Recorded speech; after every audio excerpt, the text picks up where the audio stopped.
નમસ્કાર વિદ્યાર્થી મિત્રો, આજે આપણે જોઈશું ડિસીઝ. ડિસીઝ એટલે શું? તો ડિસીઝ એટલે રોગ. રોગ તમે કોને કહી શકશો?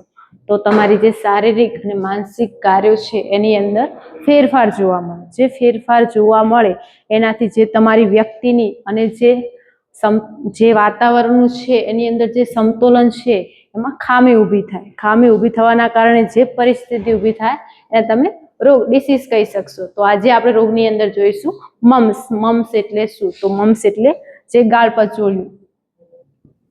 મમ્સ એટલે ગાળપચોળિયું. મમ્સ કેવો રોગ છે? તો મમ્સ એક એવો રોગ છે જે સ્કિનની ઉપર જોવા મળે છે, એટલે એને સ્કિન ડિસીઝ તરીકે પણ ઓળખવામાં આવે છે. તો આપણે હવે જોઈએ મમ્સની આગળ. મમ્સ એટલે ગાળપચોળિયું. એનું ઇન્ક્યુબેશન પીરિયડ કેટલું? તો 5 દિવસ. ઇન્ક્યુબેશન પીરિયડ એટલે તમારા બોડીની અંદર બેક્ટેરિયા એન્ટર થાય અને જ્યારથી લક્ષણો જોવા મળે એને ઇન્ક્યુબેશન પીરિયડ તરીકે ઓળખવામાં આવે છે. એ 5 દિવસનો હોય છે. હવે જોઈએ એની વ્યાખ્યા. વ્યાખ્યા શું કહેવા માંગે છે?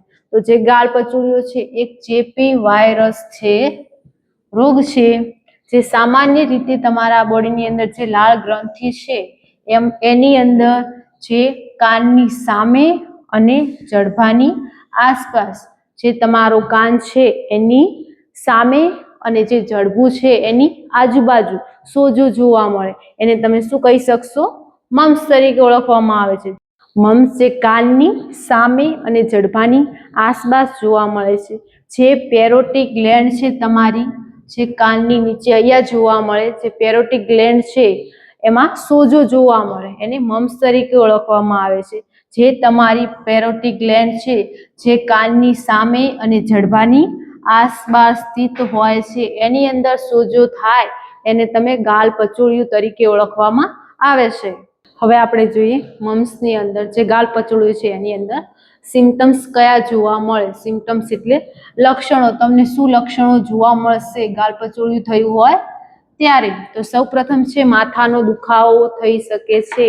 જો મમ્સ થયેલું હોય તો માથાનો દુખાવો જોવા મળે છે. તમારી જે સ્નાયુઓ છે એની અંદર પણ દુખાવો જોવા મળે છે. ભૂખ ન લાગે. કારણ શું ભૂખ ન લાગે?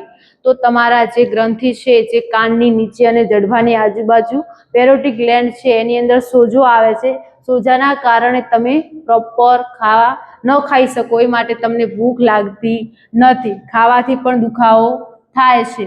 કાન જડબામાં દુખે છે કારણ કે એમાં સોજો આવેલો હોય છે, એ માટે એમાં દુખે છે. બંને બાજુ દુખાવો થઈ શકે છે. એક બાજુ ગાળપચોળિયું થયું હોય તો એ બાજુ સિવાય સામેની બાજુ પણ દુખાવો જોવા મળે છે. પછી વધારે પ્રમાણમાં તાવ રહે છે. બહુ ઠંડી લાગે છે. ગળાની અંદર પણ દુખાવો જોવા મળે છે. સોજાના કારણે ગળામાં પણ દુખાવો જોવા મળે છે. તમારી ગરદન અકળાઈ જાય છે. શા માટે? તો સોજાના કારણે તમારી ગરદન છે એ પણ અકળાઈ જાય છે. મોં ખોલવામાં અને ખાવામાં તકલીફ પડે છે કારણ કે સોજાના કારણે તમારું જે મોઢું છે એમાં અને ખાવામાં ચાવવામાં પ્રોબ્લેમ ઊભી થાય છે. પછી 3 થી 4 દિવસ ફીવર રહે છે. સોજાના કારણે જે મમ્સ છે એના કારણે તમારા બોડીની અંદર 3 થી 4 દિવસ તાવ રહે છે. આ આપણે જોયા મમ્સના લક્ષણો. જ્યારે મમ્સ થાય ત્યારે તમારી જે ગ્રંથિ છે એમાં સોજો જોવા મળે છે. એને ઉતરતા 10 દિવસ લાગે છે. તમારી જે પેરોટિક ગ્લેન્ડ છે એમાં સોજો આવે છે, એને ઉતરતા 10 દિવસનો સમય લાગે છે. હવે આપણે મમ્સની અંદર જોઈએ કયા કારણથી મમ્સ જોવા મળે છે. કોઝિસ એટલે કારણ. કયા કારણથી મમ્સ જોવા મળે છે? ગાળપચોળિયું કયા કારણથી થાય છે? તો મમ્સ વાયરસના કારણે થતો રોગ છે. જે ગાળપચોળિયું છે એ વાયરસથી થાય છે. પછી જોઈએ આપણે ડાયગ્નોસિસ. ડાયગ્નોસિસ એટલે શું? તો નિદાન.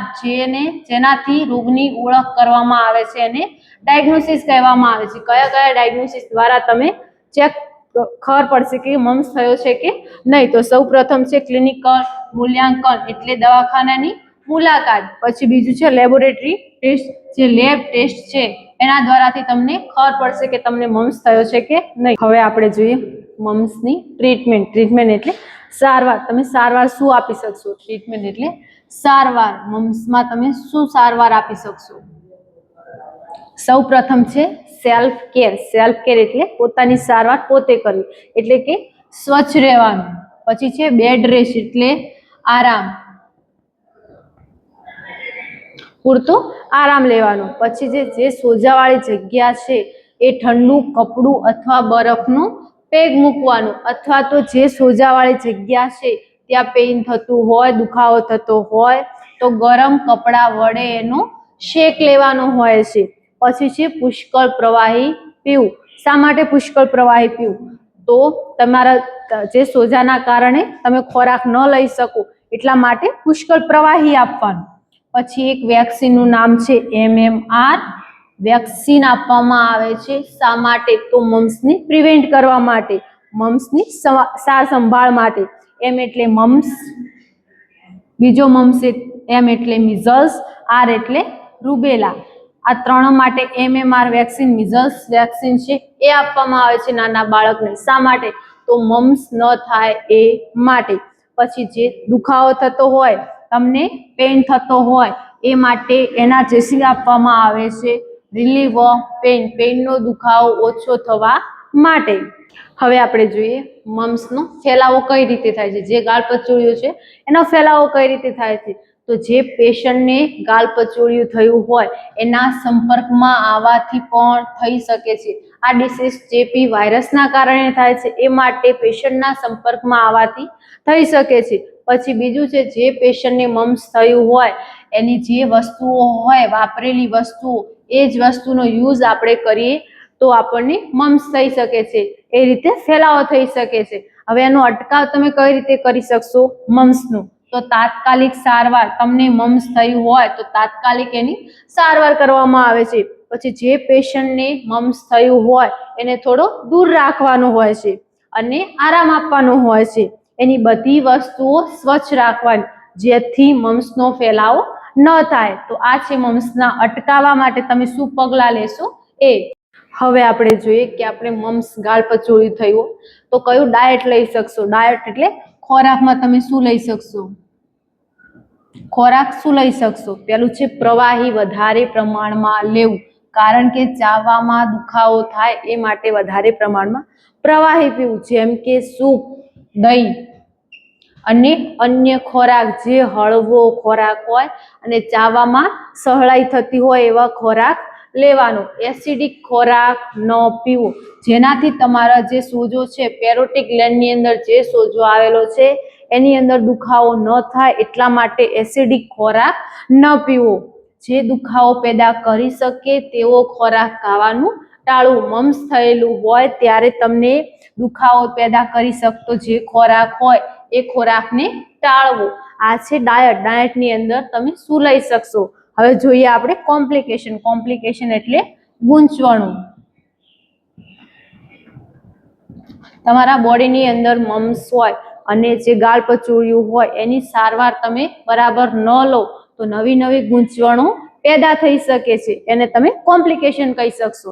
એની અંદર છે સાંભળવાની ખોટ.